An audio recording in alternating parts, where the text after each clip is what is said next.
Well, thank you, everyone. Thanks a lot for joining us on this panel that I have a pleasure to moderate. The title of this panel is Harnessing the Power of Football for Social Impact, Values, Inclusion and Community. I have the pleasure to be surrounded by our colleagues, Johana Ruiz from Athletic Club, Oihane Aldaiturriaga from BBK Fundación, Khalida Popal from Girl Power Organization, and Gorka Planchuelo-Monnier from Common Goal. Please join us in the stadium.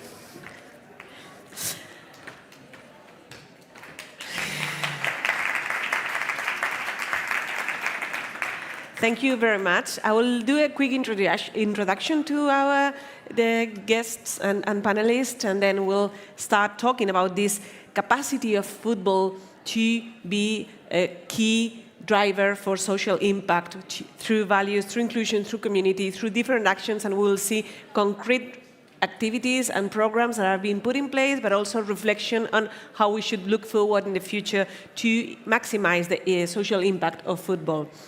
I have here with me Johana Ruiz-Olabuenaga, Director of the Social Area of Athletic Club and also the Foundation. Prior to joining Athletic Club, she worked 17 years at a dairy company as Marketing and Sales Director. Ongi etorri, Johana, welcome. I'll jump to Oihane Aldaiturriaga. She's the Head of Entrepreneurship and Employment at BBK Foundation, where she's driving social innovation and impact investment strategies. She focuses on fostering innovation and supporting ventures that make a difference. She has extensive experience in startup acceleration, strategic management, and venture philanthropy. Ongi etorri, Oihane, eskerrik asko gurekin egoteagatik. Khalida Popal, welcome again. It's a pleasure to have you here in the summit. Khalida has been involved in many of the activities of the Women's Football Week in Bilbao. She is the founder and director of Girl Power Organization. She's an activist, an author, and an award-winning Afghan football pioneer, activist, and founder of Girl Power Organization. She has dedicated her career to promoting gender equality and empowering women and girls throughout sports. She's a former captain and co-founder of the Afghan women's national team, and she became a leading voice of Afghan women's rights in football. Following the Taliban's return to power, she played a crucial role in coordinating the evacuation of Afghan female players and continues to advocate for the recognition in international football. Through Girl Power, she provides leadership, sports education, and community programs for refugees and minority women across Europe and beyond. Khalida is also author of My Beautiful Sisters, a memoir highlighting the resilience of Afghanistan women's national team in her journey in sports activism, and she is also a permanent part of Bilbao, since we have just inaugurated a mural of Khalida in one of our neighborhoods in Otxarkoaga. Welcome, Khalida. And then Gorka Planchuelo-Monnier is a senior project manager in Common Goal. He has a background in sociology and experience in the non-profit and sports sector. As part of a Common Goals impact team, he harnessed the power of football to drive social change with a focus on advancing gender equality. He believes that creating equal access and opportunities to girls, women, and gender non-conforming people in football strengthens communities and benefits society as a whole. As you see, we have the perfect panelists for discussing social impact of football. I'll do a first round of questions that will be shared for the four of them. We'll answer quickly, and then we'll deepen a bit more on the experience of each of the organizations. So, starting with Johana, how do you think football can be a catalyst for social change beyond the pitch? Well, thank you for the invitation for the Athletic Club and for the social area to be here and to participate in this interesting panel. I think that, as it has been already said in the different panels and in the introduction, it's very clear that football can be a very interesting tool to create this social change or social impact. From the club's perspective, I think that the first point that we have to take into account is that we are part of the community, and as part of the community, we are responsible for the impact that we can create and for the models that can be set and values that we have to share in our community. For me, it's very, well, I had the opportunity to live this very vividly last year when we won the Copa del Rey, and we celebrated with the gabarra, the ship that goes along the river. And Bilbao is a small city. I've heard people from the States and from abroad. And that event had the power of joining 1 million people around the same thing.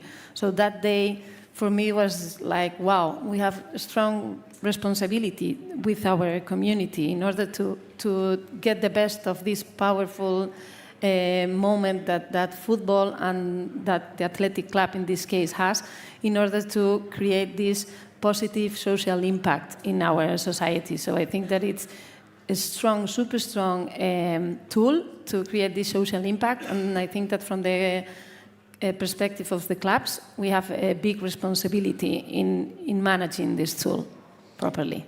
Thank you, Johana. Khalida. I want to start with Mandela's quote says, football sport has the power to change the world. In my case, I have seen and witnessed firsthand the changes in people's life through sport, and how powerful is sport to bring people together for great causes. For example, in our case, we started beyond the pitch using sport as a tool for activism, to be the voice for our sisters in Afghanistan, to stand against injustices, against discrimination, against sexism in a male-dominated cultures and countries, as a unit together. And football was a strong tool for us. And now with my organization, Girl Power, again, we are using sport and the network of sport and the resources that sports bring together to empower and support refugee communities, marginalized communities where they are lacking resources.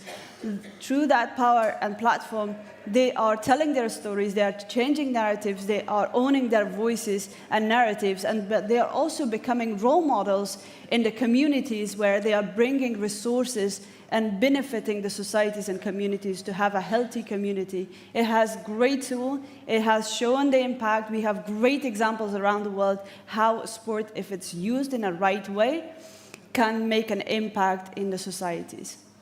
Thank you, Khalida. If it's used in the right way, I think it's a very important sense to keep in mind. There are many things to do, sports and football, so thank you very much, Gorka.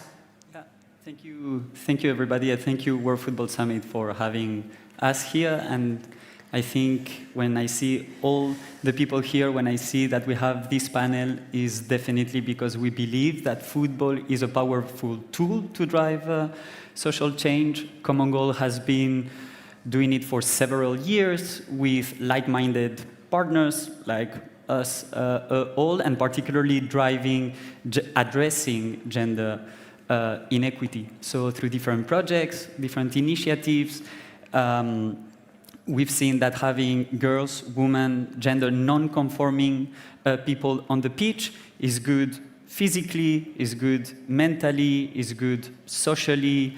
It can even have an effect academically, professionally, and is not only good for girls, women, or gender non-conforming, it's good for everybody, but is even more important for people who have been excluded from those spaces. Football, at its essence, is communication, it's collaboration, it's community building, and sometimes we might tend to forget that, but those are also the values that are important to drive social change in general, right? And for Common Goal, and for us, I feel, is not to identify that football can be a tool for social change, but rather try to maximize the contribution of football to drive this change, right? So this is what we're here for. Thank you very much, and you're very welcome to share that with us. Oihane. Well, when the organizers of this event called us to sponsor this summit, we didn't hesitate. Actually, our foundation, VBK Foundation, has always been supporting actions to foster gender equality. In this case, in the women football industry, right? Actually, as my colleague said before, football is a very powerful tool, and for us has always been. We have supported projects in football to spread values, to foster a more cohesive society. Personally, for me as a former football player, I'm very excited to be here to see my city having this summit. It reminds me of those lonely Sundays playing in empty pitches and see how far we've become. And so, yes, I would say football is a very powerful tool, actually, in this case, regarding gender inequality. It's transforming society by creating these new role models that are breaking stereotypes and that are encouraging young girls to believe that they can actually. And I think this is a very, very powerful tool. Thank you, Oihane. I will now ask Johana, what role do clubs and federations play in promoting values such as equality and social justice? Yes, as I said before, I think that clubs, we do have a very strong responsibility in this sense. Sorry. And in this sense, I think that athletic, for example, it can be understood as an example in the last years of inclusion in both sense, inclusions for what we show from our first teams and also for what we push and act from the foundation, from the Athletic Foundation. But, for example, as you all may or think you know, we have a special philosophy in our club that we only play with players that have been grown or that have been, well, yes, grown or here in the Basque Country. But now, with the appearance of Nico Williams or Iñaki Williams or Marwan in the last month in the team, it's a big example of inclusion because we are showing the diversity of our society. We are showing the diversity of our community to which we belong. That's why before I also said that for us it's very important to be part of this community because we belong to the community. So in terms of inclusion, it's what we show in our first teams, but it's also what we push from the foundation. For example, to every newborn in Vizcaya, we gave them a beep in which it says, "Welcome to this big family." And for us, it's not only a welcome into the athletic family, but also of the sense of belonging to the society to which you are arriving. And coming back again to the day of the Gabarra, of celebration, I think that one of the biggest difference that we could notice from the celebration back in '84 or last year was the number of flags of different countries that you could see in the celebration. And that's, for us, or we understand of the impact that we have been able to create of making this inclusion in terms of migrants in our society, that we are able to stop those barriers that can be in the society, and through football and through the athletics show that we are all part of this community. And the same in terms of gender or female football. The Athletic was one of the first teams in La Liga that had a female team back in 2002, more than 20 years ago.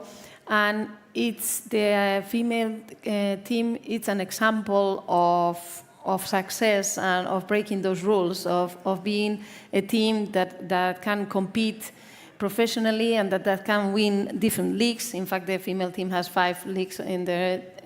We have been winners 5 times. And that thing that is still nowadays, it's something that we need to push. We still have we push the audience to come to football matches for the female team in San Mamés. It's difficult to get audience in the stadium, but even though we want to push it because we know that those are reference for the future, because we know that showing girls playing football, we are giving a strong social message. And that's from what we are, but also from the foundation, we try to push all those activities also. Now, this last year, we have begun a new project in the Foundation together with Common Goal, in which we have created 3 different football teams from teenagers from different neighborhoods in Bilbao that are more from migrants. And we are not looking for excellent football players. No, we are trying to give those girls the opportunity to be part of a team, to understand the power of belonging, of being part of a team, to create their spaces of tranquility, of leisure. In some cultures, this is being quite difficult together with the families because they don't really understand why the girl can be part of a football team and goes beyond sports. It's about the meaning itself. But now when we go through the football pitch that we have created together with Common Goal in El Fango, we are happy to see that those girls this year, in this first year, are starting to be a role model for other girls that go along there and see, hey, those are girls that are like me, are playing football, and I also want to be there, and I also want to be part of that. So I think that football clubs, we need to push those type of activities. I'm not that fan of making strong campaigns rather than making constant daily commitment of projects that can be like the one we have just begun on a daily basis, being part of a team and feeling those all social positive impacts that you can have from sports, from football in this case, and trying to measure all that positive impacts that we can create. Thank you, Johana. The long-term investment of process Yes. and change that takes time, not rather Yes. just highlights. Yes. Yeah, thank you very much. BBK Foundation is an expert in investing in long-time processes, investing time, knowledge, resources, and many others. Can you, Oihane, please give us an example where football has been a tool for improving people's life?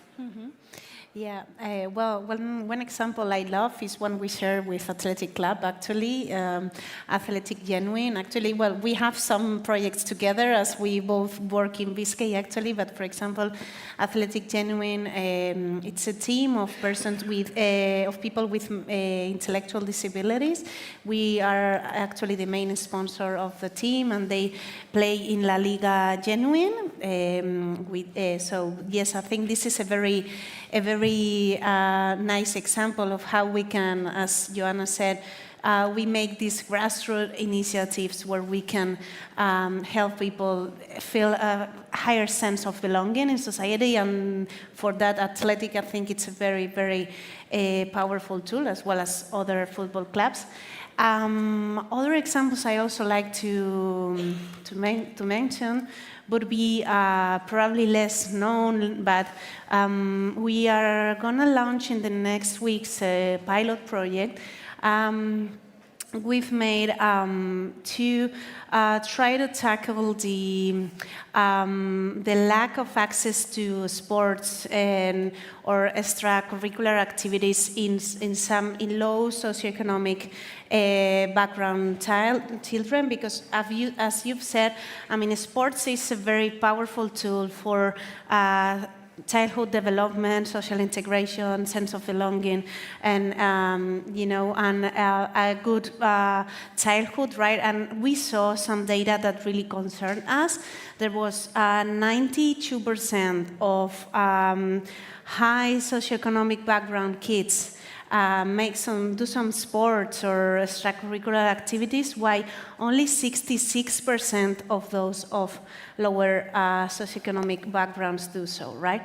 So it's 26-point difference, and so we were really concerned about this data. This is data about from our country, right? And we were really concerned about this, and that's why we're launching this pilot project, where we want to tackle the situation. We want to see which are the main reasons behind this breach, because this has an impact afterwards also in their academic performance, in their self-esteem, and so on. So we are launching this pilot project where we're going to analyze what is happening. It's only price, it's also cultural issues, and so on. And we're doing so in 4 schools in Biscay. And so, yeah, I think from our point of view, I mean, for us, it's very natural to see how we can use the power of sports, football, to try to make a more cohesive society. Thank you, Oihane. Health, education, integration, self-esteem, basic concepts that would grow and would contribute to a full life for these kids. So congratulations on that, Khalida. You've been advocating for women's football for many years now. You've seen, you've challenged many norms. Women's football challenge norms. What lessons can other sports learn from this evolution that women's football have been having throughout years? Thank you. To start with positive, there has been a lot of great achievements in women's football in generally. If we see globally, the women's football is on a great rise and making records and breaking records and making history. It's fantastic to see the growth. There are many people watching women's football online, but also they are going in football stadiums. Football stadiums are sold in several countries. And also the investment in women's football is much more than ever, which is fantastic. It is all going towards positive that we need to appreciate but also celebrate. But at the same time, what is also important to think about it, that women's football, the nature of women's football is built on activism. You see that women's football, especially in women's sport in general, the athletes are very much activists. Their identities are not just athletes, they're activists. They're standing for greater purpose, greater causes around the world. We have great examples of how they have used their platforms bravely and unapologetically, their platforms to challenge norms around the world. And because of their voices, many great changes happened in societies beyond the pitch. That is something that we need to make sure to keep it safe, because the more that the investment comes, that is the more the control. When the money comes, it's fantastic to invest in women's football, but we make sure that the voices of players are not silenced because of that investment. Because it's happening, unfortunately, it's happening in men's football. That's what we don't want to go towards that. That we need to keep the core. The other thing is that the other sports can, especially from football, use that, the activism through sport, and how the athletes, from the national teams, from the clubs, from the organizations, and even the investors that came together and trusted the women's football can use this as an example and kind of invest in women's sports in general. The most important part is the social part. One thing that, yes, it's fantastic, I celebrate all the achievements, but what I'm worried for is that sport, in my case football, is becoming very much privileged women's game. What's happening is, in our leagues, we see only one color people game. In these countries, we have all nations people. We have multicultural. In our leagues, we are missing migrants, we are missing refugees, we are missing people of color. Women of color is not representation, matters, but we don't see representation, it's lacking. And the question here is that, is our locker rooms, is our pitches safe? Is it inclusive enough? Is our coaches, our people trained how to welcome people? It's coming from marginalized communities, coming from people from refugee communities. These are the questions, because what we are afraid is that it will become a privileged women game. That's what we don't want. Our football is beautiful, it is powerful, and it should be all colors people. And that is how we can use the talents. Imagine in a Danish league, we have someone who's scoring goal, and that is Indian woman, or women from Afghanistan, or someone. It shouldn't be so exclusive for just a group of people. That's what we need to advocate. We need to keep questioning why our leagues are looking the same women, and it's exactly this for the men's. And what is happening? Safety is so important. Education is so important.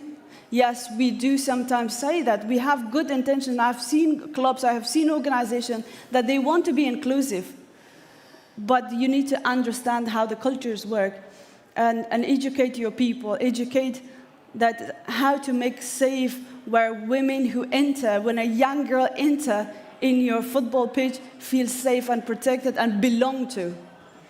And that is what is important to question every time, and also raise awareness, keep raising awareness to make it sport for all. Thank you very much. I think you touched on a topic that is underlying probably the whole idea of the Women's Football Week, that the women's football sector and industry is growing, is building itself. And since the beginning, the co-organizers, we thought that there are certain elements that we need to include in that evolution, in that process, and being not exclusive, not privileged, not just a commodity. I think it's one of the things that we need to build on the process of the growing industry of women's football. Thank you, Khalida. Gorka, how can we ensure that football's social impact remains sustainable in the long term?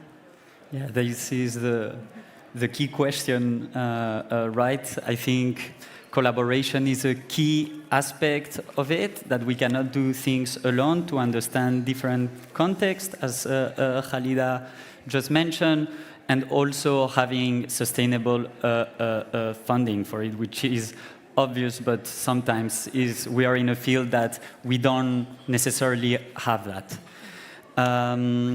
Common goal for that, we've been working for the last 25 years in building a strong network of like-minded partners. We work with 200 community organizations spread around the globe. We have broadcasters, brands, influential people, football clubs.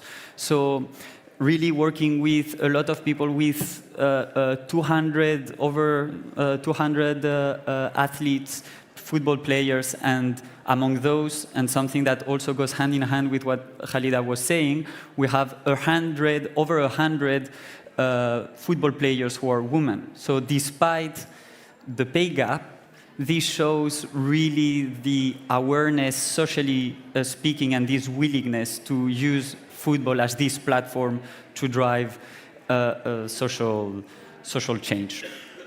At Common Goal, we try to not to use this network, this is not the word I'm looking for, but rather to listen to the network, to try to understand what the needs are, and based on that, trying to put together some impact solutions. Our solutions usually are based in 3 fundamentals. The first one is play local, score global. So we try to have solutions that try to address needs that are in the area we're working on. So the adaptability, as Khalida was mentioning, a beautiful example of that is in Madrid. Very recently, we were in a beautiful event with 3 network members from Common Goal based in Madrid, and we had the presence of Jenny Hermoso, an international rock star nowadays, basically. So how do we bring this international magnitude? How do we put these organizations, these tiny neighborhoods, on the map at a global scale? The second fundamental basis that we have on our impact strategies is to try to change system as opposed to try to change people. So how does it translate that when we talk about gender equity and inclusion? It's basically trying to, it's not basic at all, but it's trying to change mindset, it's trying to change policies. So trying to change things that in the long run are going to have a positive impact on society. And the third one, strategic partnerships And I think this one, we don't need to explain it, really, because this is the reason why we are here today listening to each other. To provide a more concrete example how Common Goal with other partners, because as mentioned, we cannot do that alone, how we've been working on addressing gender inequity, we tried to create an impact framework that is called Equal Play Effect. And that one came from the World Cup in 2019 in France, and we were at the stadium, and it was a game between the US and England, and you could see this magical, even though unfortunate as well, moment of having people yelling, equal pay, equal pay, equal pay. And for us, this was really a triggering moment, because we were in a moment at Common Goal, reunited with several partners, and we were, okay, there is clearly something that is happening on the industry level. How do we bring that to the society?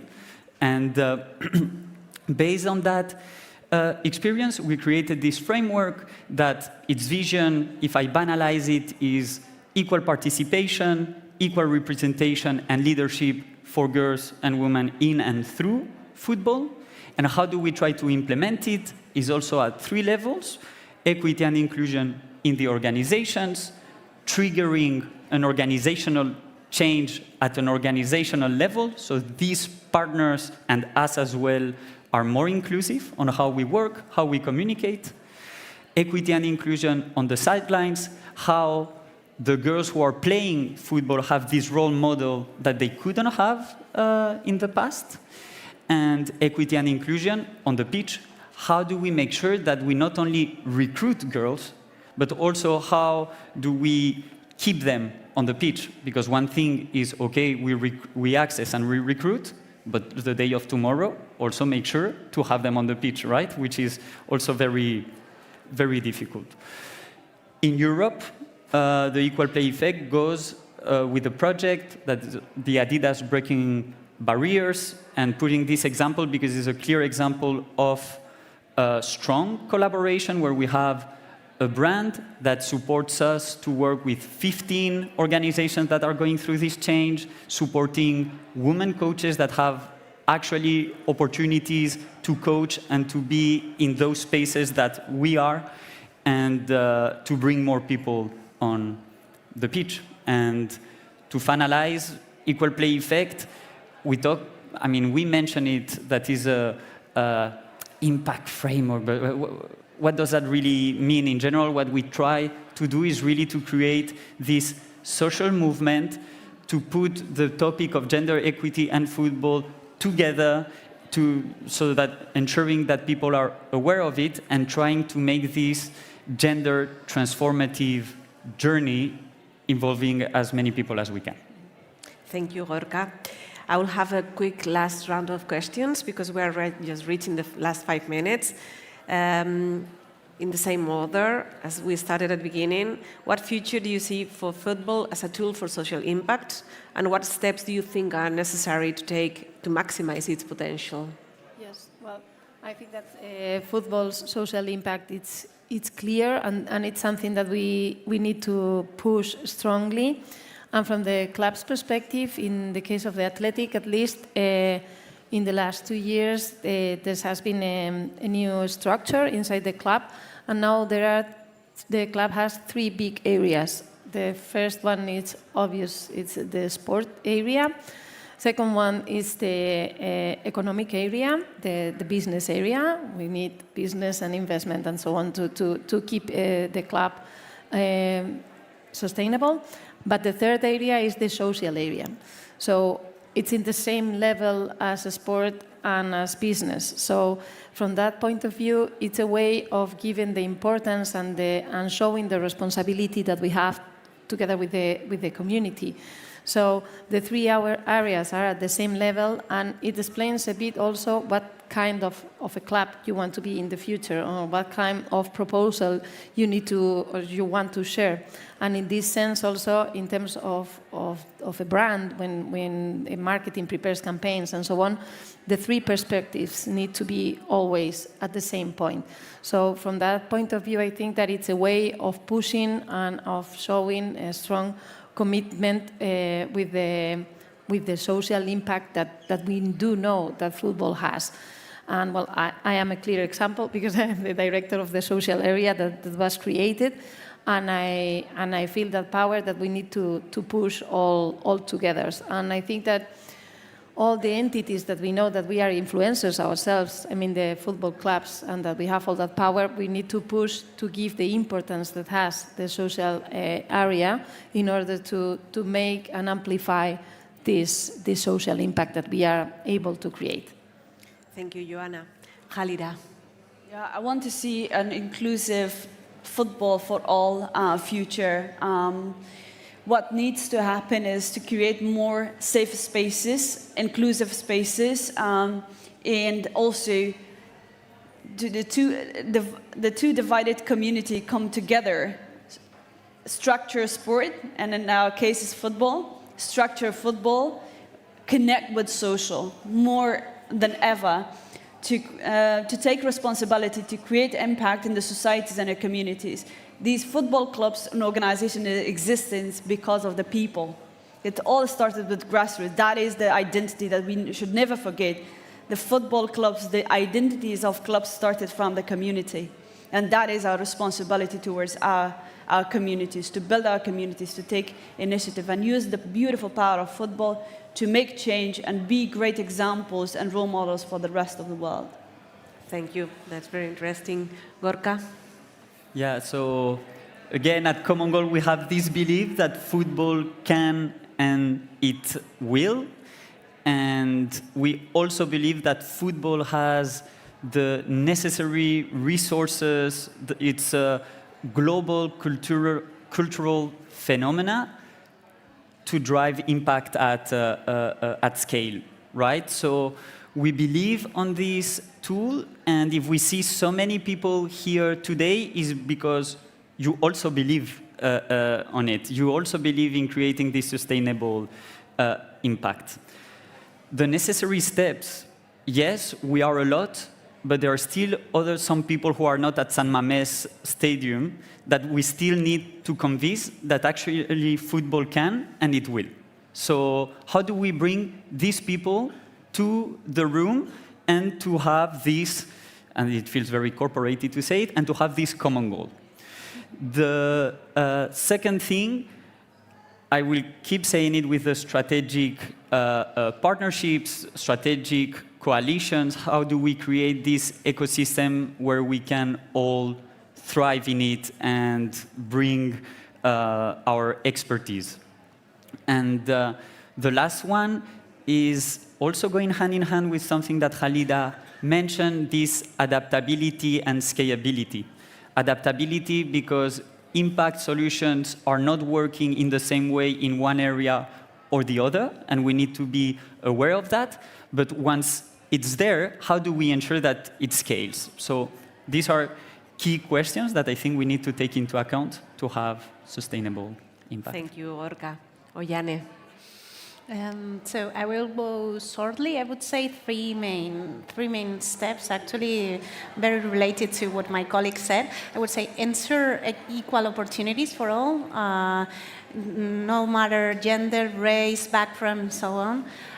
Second, I would say leverage football's platform globally and locally to tackle issues such as mental health, climate change, or gender inequality for sure. And third, I would say collaboration. Having these strong social areas of clubs and other foundations like us and so on, collaborate with local NGOs, with global institutions, collaboration to try to focus on this power that football or sports have on reaching this social impact. Thank you very much. I want to thank you for two main reasons.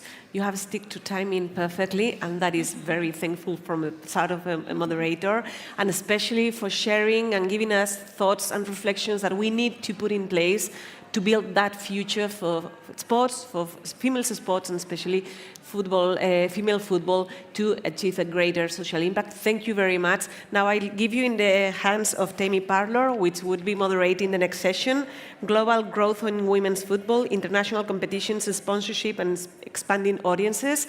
It's my pleasure to give the floor to them. Thank you very much.